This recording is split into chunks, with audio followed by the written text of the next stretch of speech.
Hey everybody, I'm Charleston Crafted. Today we are going to take this vacuum sealed bag of plain wooden beads and turn it into this wood bead garland. This wood bead garland is perfect for your holiday decor. Here's how we did it. We started by cutting open the vacuum sealed bag of wood beads and then poured them out onto a cooking tray with aluminum foil.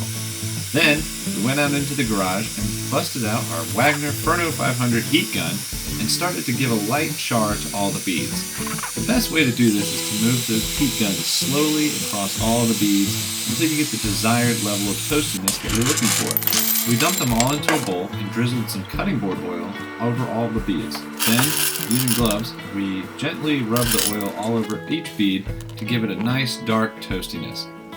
Once all the beads were done, we started stringing them up. We started by tying a knot and sliding one bead down. Then we tied a knot on the other side of that bead and repeated that about 5,000 times. Just kidding. We continued to tie this until we ran out of beads, and the whole thing ended being about 10 feet long. This garland is perfect for your holiday decor. It adds a nice rustic charm to your Christmas tree, garland, or anywhere else in your house. If you'd like to learn more about this project or any other holiday projects, visit charlestoncrafted.com.